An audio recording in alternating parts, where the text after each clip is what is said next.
सरकार के मुखिया और उनके कांग्रेस के प्रदेश अध्यक्ष आए और कहा डोटासरा जी ने कि ये टिड्डी और इड्डी हमारे पीछे पड़ी हुई है और टिड्डी और इड्डी से हमें डर नहीं लगता।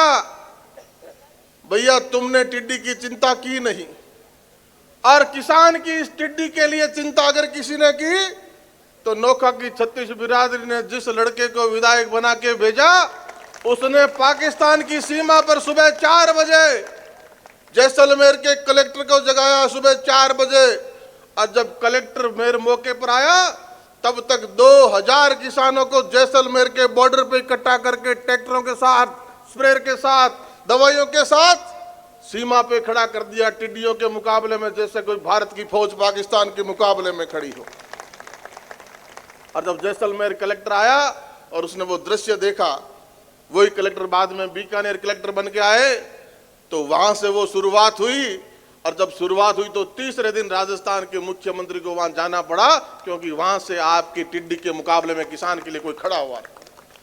और जब किसानों ने टिड्डी का टोकरा विधानसभा में भेजा, मैं सर पे रख के विधानसभा में लेके गया, इस सरकार को जगाने के लिए, इस सरकार की नींद को तोड़ने के लिए कि किसान के खेत में फसल पे टिड्डी का हमला हुआ है। 38 वर्षों बाद टिड्डी का इतना हमला हुआ है, और टिड्डी सीमा में घुसने के बाद गंगानगर, हनुमानगढ़ के सरसब्ज इलाके को, पंजाब और हरियाणा के सरसब्ज इलाके को लीलती जा रही है। पूरे देश में टिड्डी का प्रकोप है।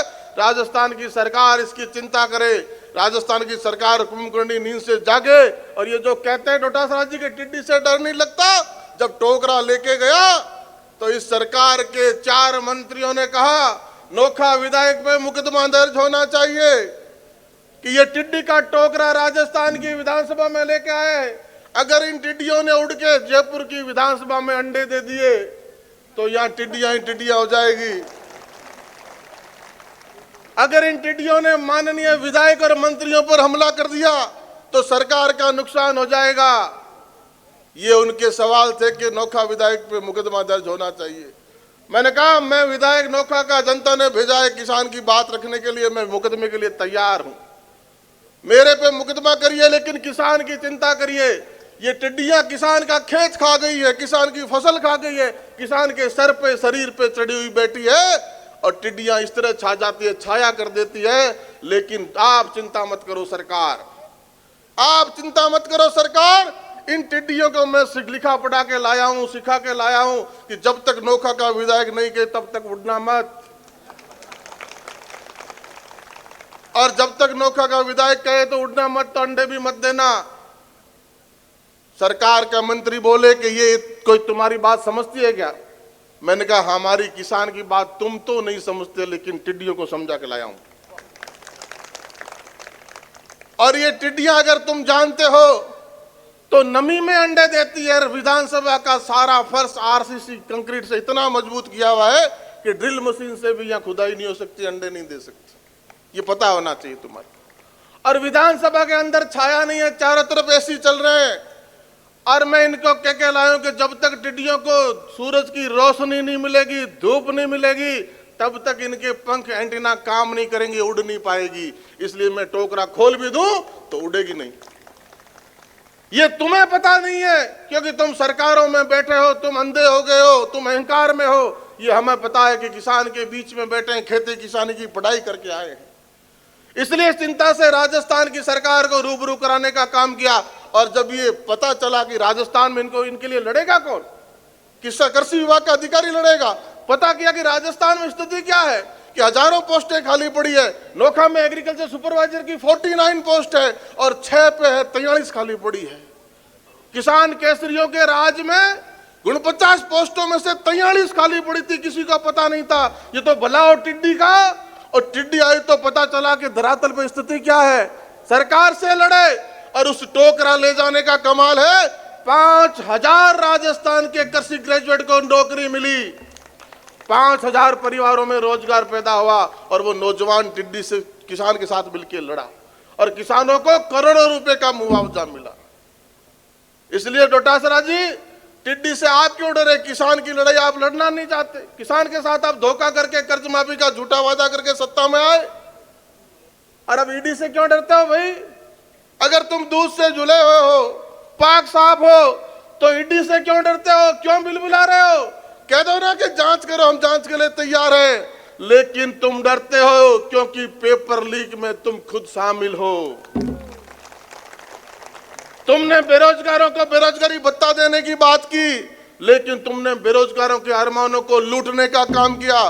तुमने बेरोजगारों के उम्मीदों पे कुठाराघात करने का काम किया, उनके सपनों को तोड़ने का काम किया।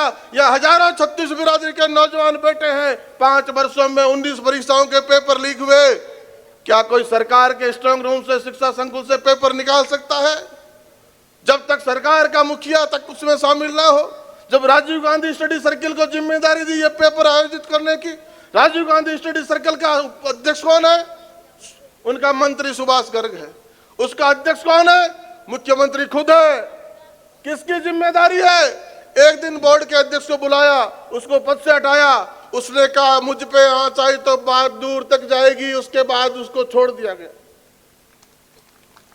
आरपीएससी में बाबूलाल कटारा तक जिनको मुख्यमंत्री नियुक्त किया, वो पेपर लीक में शामिल थी। और कांग्रेस के बड़े बड़े नेताओं के साथ इन पेपर माफियाओं की फोटोएं वायरल हुई। उनके कितने गाढ़े संबंध थे ये सारी दुनिया के सामने पता है। लेकिन छोटी मछलियों को मार के बात करनी तीसरी करने वाली सरकार के मुखिया तक इसमें संलिप्त है और करोड़ों अरबों रुपए का घोटाला व्यापार पेपर लीक पे करने का काम किया। इस सरकार से कोई पूछे, एक 70 लाख बेरोजगारों पे कुठाराघात हुआ। इन 70 लाख नौजवानों को उनके माता पिता ने किन अरमानों के साथ जयपुर की कोचिंग में भेजा होगा, कोटा की कोचिंग में भेजा होगा, बड़े शहरों की कोचिंग में भेजा होगा, कितनी मेहनत से उस किसान ने पैसा बटोरा होगा, उन पैसे से बेटे को पढ़ाने का सपना देखा होगा। जब बेटा सब पेपर देने गया और पेपर दे के बाहर निकला तो खबर आई कि पेपर आउट हो गया, परीक्षा रद्द हो गई, दोबारा होगी। क्या बीती होगी उस माँ बाप पर जिसने उसको पूरी ताकत से पढ़ने भेजा होगा? ये दोषी है, हत्यारी है उन 70 लाख बेरोजगारों के अरमानों की ये सरकार।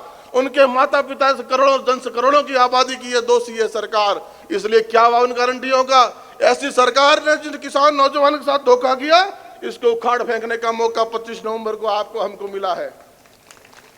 अब ये नौजवान चुकेगा नहीं, ये ना इसके परिवार वाले चुकेंगे। ऐसा बटन दबाएंगे जालम सिंह जी, इस सरकार को कहीं दूर दूर तक रास्ता नहीं मिलेगा।